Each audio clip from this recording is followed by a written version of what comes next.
Yo, this is Set with Set Media, man. I'm here to talk to you about our partner, Kalshi. Kalshi is the largest legal prediction market in the United States with over 1 million users. It's available in all 50 states. They are a real money market, people trading on what they think will happen. You can build a position and trade in and out of almost any prediction you think. Kalshi facilitates trade between people kind of like the stock market. There's no limiting your trades just because you're winning. Kalshi will pay you interest on your position. So if you make a long-term trade, you can earn a return even before the market is resolved. If you want to try out Kalshi, go ahead and give them a try, guys, at my link, kalshi.com/setmedia. Get $20 when you trade 20, so it's 20 for 20, guys. Once again, that's kalshi.com/setmedia. Go ahead and use my code setmedia to get $20 when you trade 20. Let's go ahead and take a look here at Kalshi, because like I said, it is a trading market where you can put in your prediction and you can go ahead and earn interest on that. You can make money off the knowledge that you know, and if you put $20 in, you get $20 back. So all right, guys, make sure to go check out my guy at Kalshi, because you can get in on good trades like who will Trump nominate as Fed chair, will Ali Khamenei be outed as the supreme leader, and will the U.S. confirm that aliens exist before 2027. So if you want to get in on this action, once again, go ahead and go to my partners at Kalshi. Go ahead and use the link, or you can hit the QR code above and use Set Media to go ahead and get $20 when you trade 20. This is Set from Set Media, and shout out to Kalshi.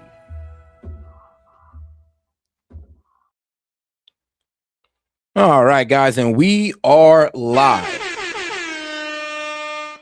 Yo, this is Set with Set Media, guys, and I'm back with another one. All right, guys, we're about to get into Iran War Day 324. So let's go ahead and get right into it with an interview with BIBI Netanyahu and Sean Hannity. And we got a whole lot to get into right after that, because it's been a long one. And oh yeah, and Hezbollah is now also joined in on the war as well. So, more problems. But all right, let's get into it. Operation. Moments ago, I sat down with America's partner in this joint operation, the Prime Minister of Israel, Benjamin Netanyahu. Take a look. Joining us now is the Israeli Prime Minister, Benjamin Netanyahu. Mr. Prime Minister, thank you for being here. I know you probably have gotten very little sleep in the last number of days. Why now? What precipitated this moment at this time? I know you have talked about it. We've known each other 30, 35, maybe more years. And why at this point was this necessary? Well, the first thing to understand is why it's necessary at any time. Iran, for 47 years, has been chanting death to America, death to Israel too. But you're the big Satan, we're the small Satan. Death to America. They've murdered and maimed thousands of Americans in Iraq and Afghanistan with their IEDs. These are roadside bombs. They bombed your embassies. They tried to assassinate Donald Trump, the president of the United States, twice. They've murdered their own people. They massacred so many. And they spread a worldwide web of terror. So this is a regime committed to destroying the United States of America. It's the only country on the planet that says so openly and works tirelessly to achieve that goal. The reason that we had to act now is because they were, after we hit their nuclear sites and their ballistic missiles program, you'd think they learned a lesson, but they didn't, because they're unreformable. They're totally. Yeah, but let's be real though. This wasn't about their nuclear weapons. This was, remember, you guys switched it to their ballistic weapons. They was ready to give up their nuclear capability or their nuclear program, but y'all switched it to their ballistic missiles. Then you want to talk about their proxies. So let's be real. This isn't about Iran being a threat to America. This is about Iran being a threat to Israel, and Israel wanting Iran to be completely disarmed. Fanatic about this, about the goal of destroying America. So they started building new sites, new places, underground bunkers that would make their ballistic missile program and their atomic bomb program immune within months. If no action was taken now, no action could be taken in the future. And then they could target America, they could blackmail America, they could threaten us and threaten everyone in between. So action had to be taken, and you needed a resolute president like Donald J. Trump to take that action. And this is crazy because the Oman foreign minister, the guy who was doing the mediation between the Iranians and America when it came to this deal, or to the ceasefire, but when we were trying to get them to give up their nuclear program, bro, the Omanian foreign minister said that they were about to give it up. They were ready to completely give it up, but for some reason, when everybody walked away from that happy, Israel and U.S. strikes Iran. And this is the problem. Now we're starting to realize that it was never about their nuclear capability. It was about their ability to defend themselves. And we are his very strong and able partners, and our alliance today is so strong. We had to take the action now, and we did. Otherwise, the Iranian mass murder regime would have immunity from future action. Steve Witkoff made this statement, the Middle Eastern envoy, and he made it last week, that they absolutely are clinging to their ability to build out a nuclear weapons program. And the president, as he said, he wanted a peace deal, gave them every opportunity for peace, like they did before Operation Midnight Hammer. And they steadfastly refused. In the first 30 seconds, I've never seen anything. And like I said, Operation Midnight Hammer was the same ordeal. They walked in and they were talking about their nuclear proliferation, their enriched uranium that they were ready to give up. Like I said, we moved the goalposts to their ballistic missiles. And after that, they were like, no, we're not doing it. We bombed them with Midnight Hammer. And that's what got the ceasefire with Israel. But let's be real. We have not been negotiating with Iran in good faith. If this was just about their nuclear program only, then we'd have been got to deal with these guys. But it's not. It's about their ballistic missiles and their proxies. You know what? I can agree with the proxies and the nuclear program. But from Iran's perspective, to sit there and say that they can't even have ballistic missiles to defend themselves is crazy. Like this in my life, the supreme leader, the Ayatollah Ali Khamenei, and his top 40 leaders were wiped out, Ahmadinejad among them. That is incredible intelligence, and wow, I'm sure this will be studied for centuries to come, not decades. Well, when America, the indispensable ally for Israel and the greatest power in the world, and Israel, America's model ally, as the National Security Council just called it, when we work together, amazing things happen. We worked together and amazing things happened. But I have to tell you that it wouldn't happen without the leadership of President Trump, because he just, I met him in Mar-a-Lago. You may remember this because I think you live close by and I saw you at that time, right before his re-election, okay? Or before he was inaugurated the second time. And we met in Mar-a-Lago. And the first thing that Donald Trump said to me, he said, we have to prevent Iran from getting nukes. As simple as that. He said that because he saw that as a clear and present danger to the security and well-being of the United States. To have a regime like that, so fanatic, that it just defines itself by destroying America, exporting revolution. Here's the problem, BB. You've been saying that they've been trying to build a nuke for about 2 decades, right? And they've been a week away for 2 decades. So why haven't they just built the bomb then? Like, really think about this, guys. How much does that make sense? We've been in conflict with these guys for decades. We want Israel's wanted regime change in there for decades, and they have not made a bomb. And let's be real, Iran, due to the aggression in the region, they kind of had every reason to make a bomb, but due to their law, or their supreme leader's law of, ex-supreme leader, the law of not making nukes, that never happened. And it hasn't happened for 2 decades. So for BB to sit here and tell us, it was going to happen now, it was only a matter of time. Bro, we've been hearing the same thing for 2 decades, and they still don't have a bomb. terrorism, exporting the worst Islamist fanaticism that attacks Arabs, attacks Israelis, attacks Americans, attacks everyone in sight. They just fired now their ballistic sight around in the Middle East, including Cyprus and Europe.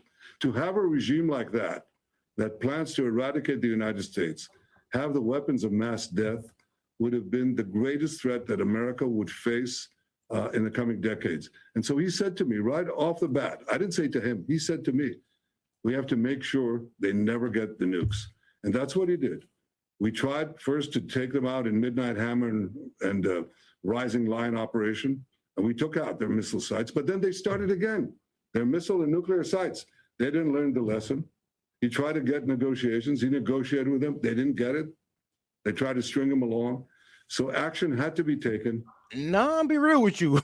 Actually, we were the ones stringing Iran along, to be honest with you guys. We were the ones telling them, all right, this is about your nukes. They'd agree to that. They come in and then we're talking about their ballistic missiles and their proxies. And they're looking at us like, hold on, I thought this was about our nukes. And they were pretty much saying that they're not allowed to defend themselves. Because think about what we basically told them. And I want you to look, I get this. As an American, I wish they would agree to everything. But you got to look at this from Iran's perspective. You're telling them that not only that they can't have a nuclear program, they can't have ballistic missiles, and are not allowed to support their allies. From their perspective, you're pretty much taking away their right to be a sovereign nation. And we took it. President Trump repeated over and over and over again, and I would argue that the leadership that is now dead was a death cult and an existential threat, not just to the region, not just to Israel, death to America, but I am very convinced and have been convinced, as you have been for decades, that if they ever got nuclear weapons, that they would, along with their fanaticism, it would cause them to use it. That is what that death cult would cause them to do. Is this now the culmination of decades of your work and your... A death cult that's been in power for 40 years, that had a nuclear program since like the late 50s? They've had a nuclear program since the late 50s, guys, before the Ayatollah came in. So they've been dealing with nukes for a while now. So it's kind of, and we've been saying, and like BB's been saying, they've been trying to create a nuke for what, 2 decades? He said they were a week away and they still don't got this nuke. So it's kind of crazy that we're going on the assumption that, oh, well, when they get this nuke, they just can't wait to strike America and all this wild stuff. I mean, we've been saying that for years, and it never happened. That's the main problem. That's why nobody believes this. That's why everybody knows that this is not America first. We're not doing this for America. We're not doing this for the safety of Americans. We're doing this for the safety of Israel. I mean, if you're okay with that, then sure. All right, then good for you, but I'm not. Belief and your passion that these radicals needed to be defeated. And what is next for Iran? We talk about, well, the regime's changed, but we don't know into what yet. Bro, this nigga said the regime changed, bro. I can't believe he said that lie. The regime didn't change. We took out Khomeini, but he still has successors. There's like 5 guys we low-key got to blow up before the regime can actually change. Hold on. Actually, we got to get rid of the entire Iranian Revolutionary Guard, because that's what really holds the regime in place. It's like Khomeini's already has a successor. What do you mean? It's like, no, the regime is still in place. It's still there. There is no vacuum of power yet. And if there was, well, we might be dealing with a civil war in Iran. And I mean, shoot, honestly, that's better than dealing with a war outright with them, sadly. What are your thoughts? Well, you're right. I did have spoken about it for decades. And I try to persuade successive American administrations to take firm action. And President Trump in his first term did. He got out of the disastrous Iran deal right off the bat. And he did everything he could to prevent them from going into the nuclear program that they seek to build atomic bombs to threaten us and you, and ultimately to attack both of us and to destroy as much as they can, because this is what these people do. They basically are in the business of mass death, and you're right to call them a death cult. I worked with several presidents. I always appreciated the fact that we had, well, forthright discussions. Often we agreed, but often we didn't. We disagreed. And I appreciated that we kept the alliance going. But I want to tell you something. I'm not a youngster, Israel out of so it. I've been around. There's never Honestly, our biggest mistake that led us into this war was letting Israel get involved in these negotiations. That's our main mistake. been a president like Donald J. Trump. His resoluteness, his decisiveness, his clarity of thinking, the way he gets right to the crux of things. It cuts through all the fluff, cuts through the chase, gets down to the main point, and he gets down to the main action that needs to be taken. And I think for Israel, and I think for the countries of the free world, let me tell you, I think for the world, we're very lucky to have him as the leader of the free world, and in fact, the leader of the world. He's brought America back to being the leader of the world, and it makes a huge difference. And I can tell, I'm talking to America's allies in the region, just one by one by one. And I can't quote from these conversations, but I can tell you they all share this, and they all say, thank God that Donald Trump is here.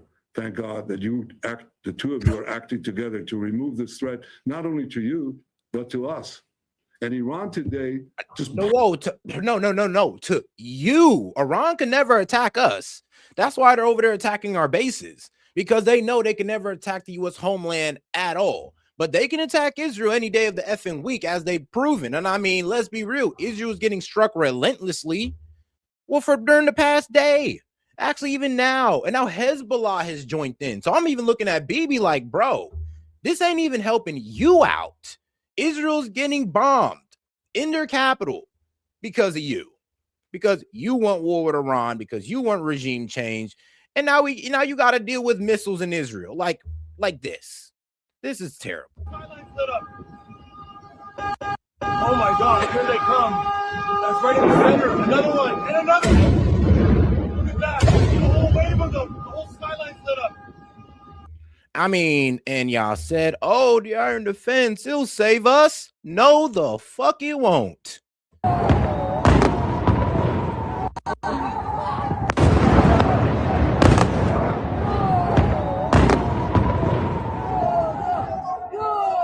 Yeah, buddy.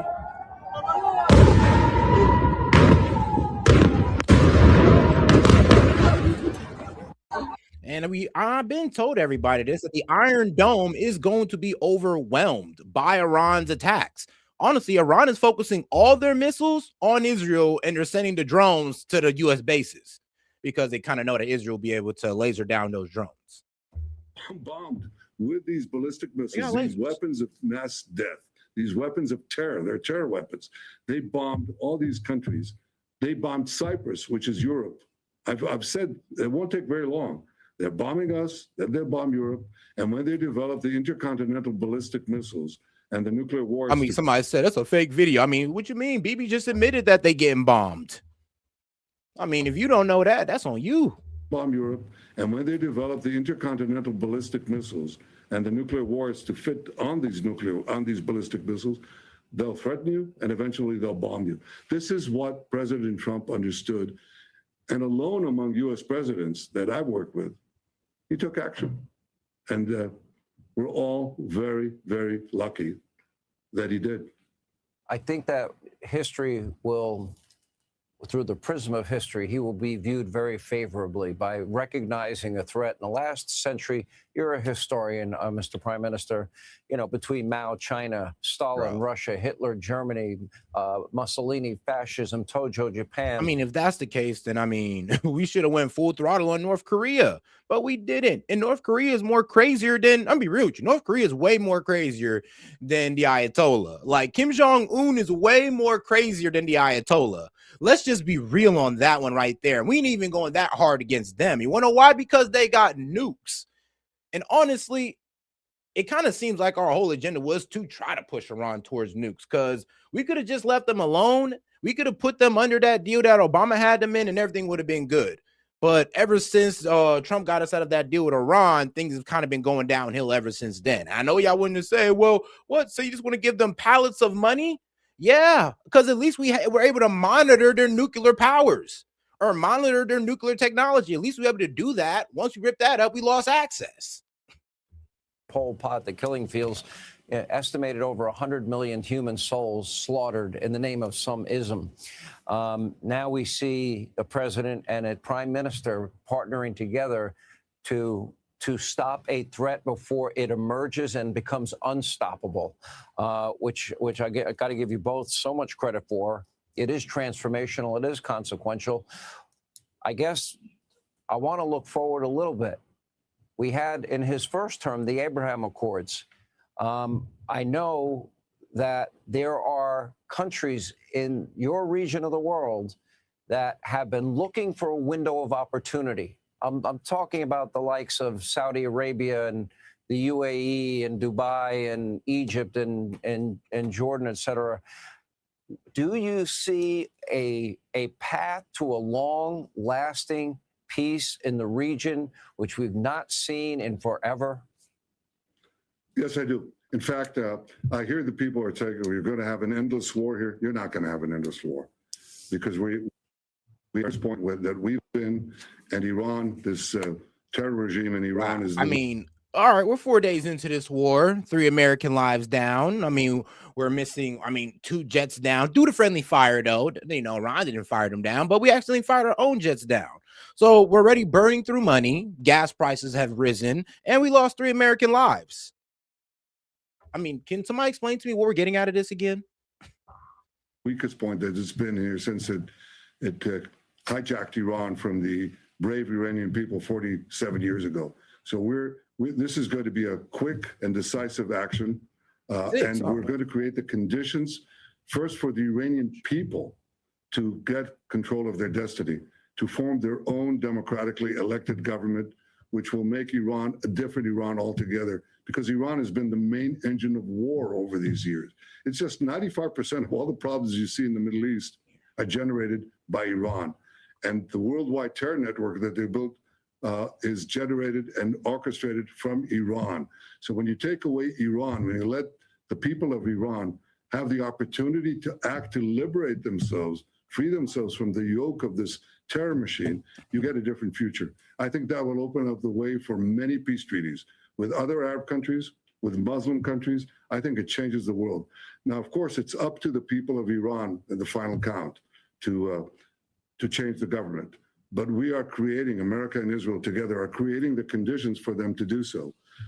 I think that if we go through what we plan to do, I think it will create conditions for peace. This is not an endless war.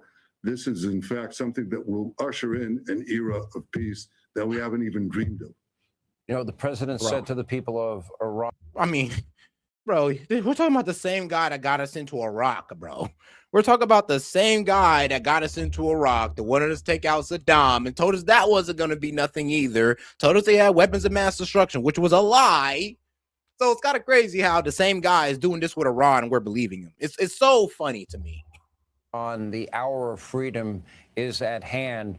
And, you know, you've been asking America for years to do this, and now your window is here, you know. Thank you. You've been asking America for years. So, Hannity, why the fuck are you even falling for this? When he's been asking us for years, saying that they're a week away, when we've been saying that for 2 decades. And we're just all supposed to sit here and believe like, oh, now he's finally telling the truth about the Muslim nation that he wanted gone for 2 decades. Siege this moment. Don't let it pass. It might be the only opportunity you have in a generation, and I'm hopeful that that's true. In a conversation with Senator Lindsey Graham, he said to me that he believes that probably one of the key countries in all of this would be Saudi Arabia and MBS. Do you specifically see path there? A path for peace? Yeah, well, I think Saudi Arabia will have a lot to gain. I think all these countries around Iran are threatened by Iran. I think they want to see this regime go down, even if they don't publicly say that. They've just been targeted by Iran. So obviously, if Iran is removed, that's a great boon to Saudi Arabia, a great boon to these other countries. And I think peace between Israel and Saudi Arabia would be really possible and probably very close once this thing happens. So this is a gateway for peace, for a broader peace. And I believe that we can achieve it. The most important thing to understand is that when we work together, President Trump and I, we achieved, in fact, 4 breakthroughs for peace, brokered by President Trump, working together with me. We brought forward the Abraham Accords, which was 4 peace treaties with 4 Arab countries. And now, working together against Iran, we'll be able to bring many, many more peace treaties. So this is not an endless war. This is a gateway to peace. It's the exact opposite of what people are saying. Mr. Prime Minister, I think history will study this military effort, and it'll be, as I said, be studied for centuries. But, you know, also you took out their air defense systems, their missile defense system, ballistic missile systems. You know, you got the 10 top guys in Hamas. You got Nasrallah, who'd been in power for 30 some odd years. You had the pager incident. Donald Trump dropped 14 bunker buster bombs and took out and obliterated their nuclear facilities. I mean, I know there's war colleges. Just all of these incidents combined will be a lifetime worth of study, in my view. And I want to ask you this. You know, there are people that say, well, the Prime Minister of Israel dragged Donald Trump into it. And as somebody that's been friends with him over 30 years, nobody drags Donald Trump into anything, number one, but I want to get your reaction to that. Bro, I'm be real with you. Word on the global streets is that, once again, Israel used, well, nuclear blackmail. They said, well, Trump, if you don't get involved, then we'll nuke Iran. And I mean, after that, Trump was just like, okay, well, I guess we got to go ahead and get involved with Iran.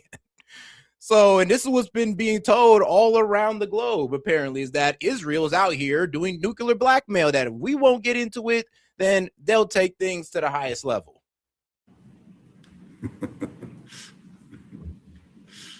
Well, you're right. I mean, that's ridiculous. Donald Trump is the strongest leader in the world. He does what he thinks is right for America. Yeah, but Donald Trump also promised us no new wars. And because you've been visiting his office 7 times, more than any world leader or senator or congressman ever, yeah, bro. Yeah, I'm sorry, but it does kind of seem like you kind of drug us into this, especially since Iran is more of a threat to you than America. And it's not really a threat to America. It's more of a threat to you guys, because Iran is trying to stop, well, Israel's expansion. That's why they set up the whole axis of resistance. It's to stop the U.S. helping Israel's expansion. That's it. America. And I'm be real with you, killing Khomeini, I'm be real with you, it'd probably done better if we captured that man, because ever since we killed Khomeini, now we got a whole bunch of Shia Muslims, like, I'm be real with you, raging out in different countries like Iraq. I mean, wait, was it? Yep, Iraq, Afghanistan, some in Dubai. Shia Muslims are just having a moment right now as soon as the Ayatollah died, because apparently the Ayatollah was apparently he was a very strong religious figure, or he, like, a lot of people looked up to him because he stood up against, well, Israel and the United States. Let's just be real. And this is why they created the whole axis of resistance, was to stand up to us. Now, do I agree with that? Of course not. But I'm just giving you the background of what's happening, or what's been going on the past 10 years. He does also what he thinks is right for future generations. And frankly, we're partners in that effort, because I've devoted my life to securing the life of the one and only Jewish state. And believe me, it's been a struggle. I've known the pangs of war. I lost a brother in war and in battle. I myself fought terrorists and was wounded in liberating hostages from a hijacked plane. I held a fellow soldier in my arms when I was 18, and he died in my arms. I know the cost of war, but I know sometimes that war is necessary to protect us from the people who would destroy us. And that's what free societies have to understand. Freedom is precious. Bro, did Iran have a bomb? Does Iran have a nuclear bomb? No. Does Iran have missiles? Yes. Can their missiles reach the U.S.? No. So, like I said, Iran was not a threat to us. And anybody who's saying, well, said they were weeks away from a bomb, bro, we've been being told that for 2 decades, and there's no proof that they were even going towards a bomb. But it has to be protected. And we have to understand that we're fighting here. We're fighting here the bad guys. We're the good guys. These people massacred their own people. Imagine what they would do These Oh, people. guys, do me a favor and double tap that screen like the video, guys. Let's get more people in the conversation by double tapping that screen. You got any questions, comments, jokes, or disagreements? I'll be happy to read it out loud and engage with it. Just $2 and up. Appreciate the support, guys. Let's keep it going. Who chant death to America if they had the ballistic missiles and the nuclear warheads to deliver to every American city? Do you want to wait? Do you want to bet your future on whether they would do it or they would not do it? I mean, look, No. nobody stopped North Korea, so they now have ballistic missiles and nuclear warheads. But they don't say death to America. Iran is 50 North Koreas. Iran is committed to your destruction. Bro, Iran is committed to your destruction. You know what? I need a second voice on here. Maybe I'm just too anti-war. Like, I don't know. Monty, what's going on, brother? What up, Set? First of all, before I preface this, I kind of fucking grilled you on Twitter, so I wanted to publicly apologize for that. Oh, man. No problem. The post that I saw that I was responding to was from 1 day ago, is what I saw. And when I literally, we just had this conversation yesterday Yeah. my time. So I was like, are you serious? That's what you fucking post right after we talk about it? And like, no, the school is right next to it. That's why I came into that so fucking hot and heavy. I was like, are you fucking serious? Are you just trolling? Yeah, that will be wreck. If me and you just had that conversation and I'm going completely outside of that that's why I was like, hold on, maybe he's not realizing, but all right. So But now look, I want my stance still remains the same. Everything I said still remains the same. respect. However, that was not it. That was before it was literally right after the incident happened. So more information's come out, but oh no, I get it, bro. But here's the problem though. Like, maybe I'm being a little bit too anti-war. Maybe I'm being a bit too hard on MAGA right now because, bro, no new wars. Here we are in this conflict, and they're trying to sell to us that Iran's this almighty threat that, well, we haven't been able to prove if they're even that big of a threat. I mean, let's be real. I'll give you some pushback on that. Mm-hmm. We absolutely have proof that they're a threat. 2,300 over 10,000 Americans with TBIs from roadside bombs. American hostages. Whoa. We're talking about current day. If you got to go back in the past to what they did, we got to talk about current day to America. Remember, it's the same leader. I know, but I'll let you go after this. My bad. Mm-hmm. But he's framing it as if Iran can attack the USA soil. That's how he's framing it. I mean, absolutely, he's framing it because he's a warmonger. Like, you're not going to get me to tell you that Benjamin Netanyahu's not a warmonger. I think he has his own reasons for being a warmonger. I think he's been in power for too long, and that he has been battle hardened by the war that's been going on for forever, and he's an extremist. Like, that's all that there is to that. However, that can be true alongside of us having our own objectives. Notice how we are engaged in combat with Iran. France is sending aircraft carriers. The UK has supported us. Canada has supported us. Australia has supported us. Saudi Arabia has supported us and allowed us into their airfields. All the Gulf states did not initially because they didn't want this to happen. It has happened, and now we see where the dominoes kind of fell. They're all backing us. So this is, while it is a BIBI expansionism, that's the twinkle in his eye. Two things can be true simultaneously. We can have our objectives and we can have our reasoning supported by whatever the hell BIBI wants to do. True. So that's the problem, though. If we're out here taking out their missiles, well, their missiles was never a problem for us. They're a problem for Israel. So their missiles are not a problem for us today. What their missiles pose a threat to is basically creating their own kind of iron dome. So when you have people that are, in your ear every single day, imagine the president, imagine BB, fucking imagine world leaders in their ear every single day, Iran is progressing towards a nuclear bomb. You cannot believe it if you want to. I fall on the side of you don't produce uranium over 3% for anything other than military purposes, which is backed by the, IAEA. But they want that protection. I think Hegseth today pointed that out to me. It's not once they have a hardened position, like you don't put refineries underground if you don't see them as legitimate military targets. You don't put bases next to schools if you don't want to use schools as human shields. You don't, and actually, that is a war crime for the record. I was wrong. My wife actually pointed that out to me. Putting a base next to a school is a war crime. But you don't do all of this, and you don't maintain this terroristic footing if all you want to do is have clean energy for your people.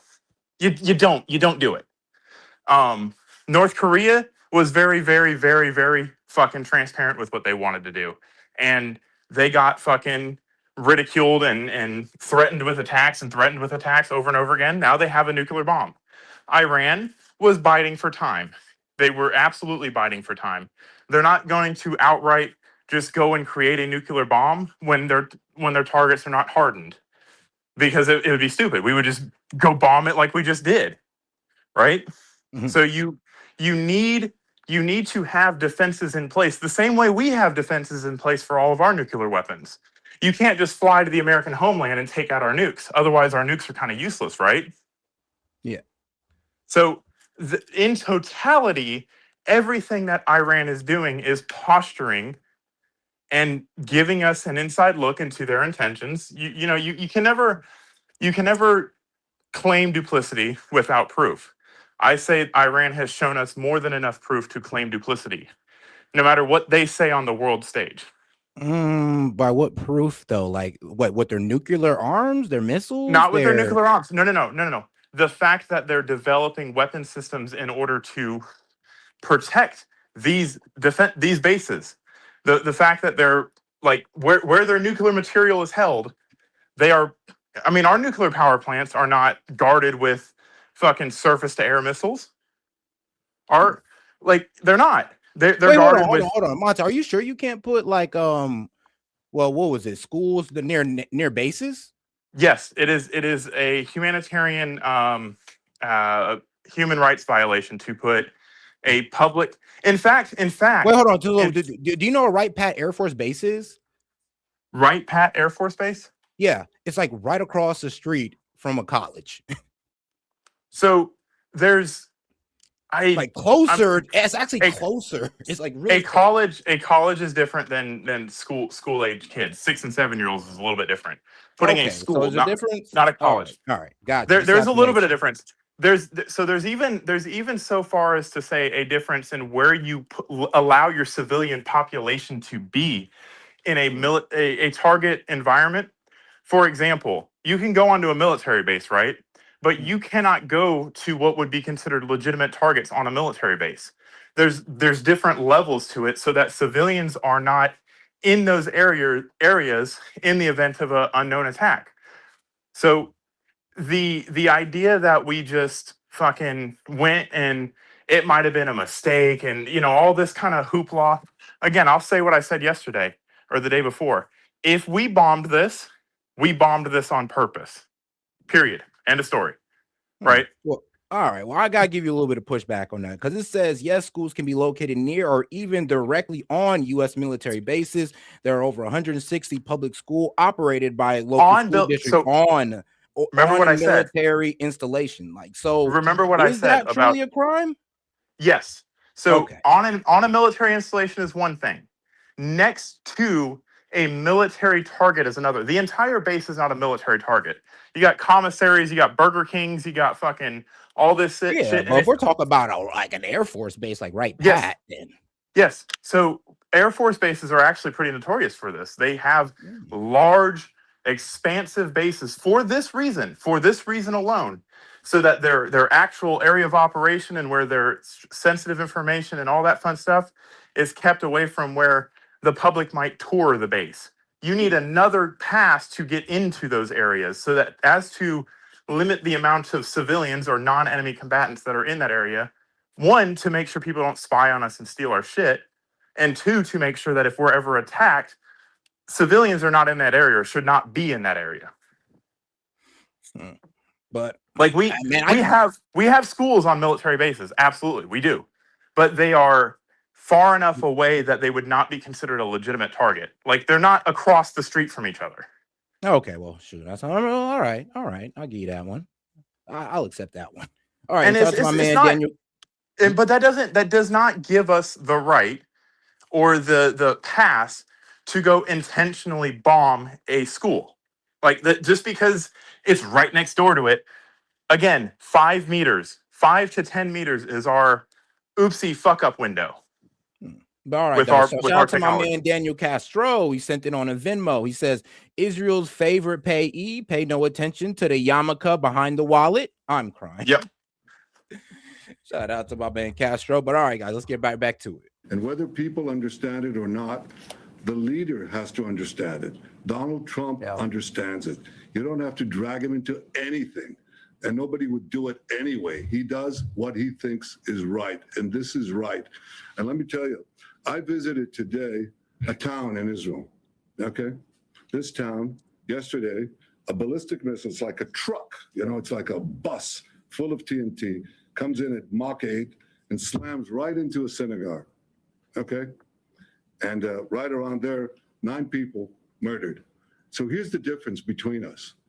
These mass murderers in Tehran, they target civilians. We in Israel and America target the mass terrorists. That's a nutshell of the difference. And we have to protect our world against these people. And if these people have the weapons of mass death, these mass murderers, these people, mass death, and then people will ask, well, why didn't you act in time? Why didn't you do something about it? Winston Churchill called this the slumber of democracies. He said they slumber, they go to sleep. Yo, I'm gonna have to back this look. Yo, Monty, me and you might have to go on a bit of an investigation spree just on this alone. But what do you say? Apparently, Tucker Carlson said something wild. Like, check this out. So it's probably hasn't been reported, but it's a fact that last night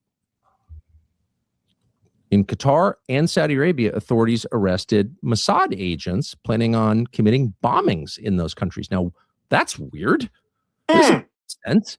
Why would the Israelis be committing bombings in 2 Gulf countries, which are also being attacked by Iran? Aren't they on the same side? No.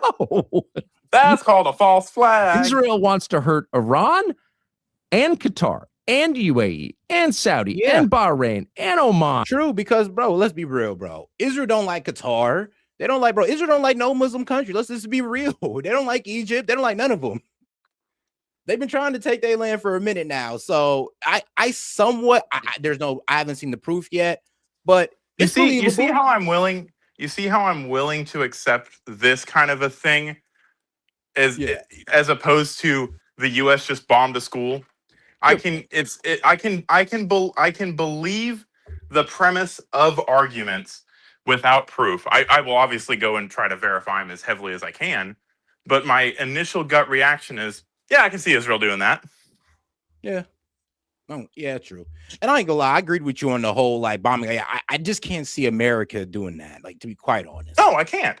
And I think Israel becomes a scapegoat whenever Israel's involved. So it's like, if they did it, they're gonna get blamed, rightfully so. If they didn't do it, it's real easy to go point the finger at Israel and try to demoralize the American people or Israeli people against their government, because that's the goal. The goal is to get us to stop fucking them up. If you can get your public support to say, hey, I don't want this to happen, stop doing this, you're evil fucking people bombing a school, that's how you get riots in the United States.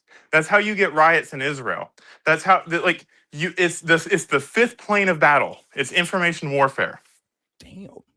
I mean, I got a little bit of confirmation, but it's not in Saudi Arabia. 2 Mossad agents caught in Iran. These 2 suspects were in the final stage of preparing a bombing operation using explosive devices before their movements were uncovered, and they were arrested in a swift and precise operations without any casualties. I mean, they even got poor guy. Iran. I mean, that's Iran. That's who they're fighting. So yeah, I can believe that as well. I mean, man, to talk about the fog of war and what goes on in the background. Oh man, Set, I'm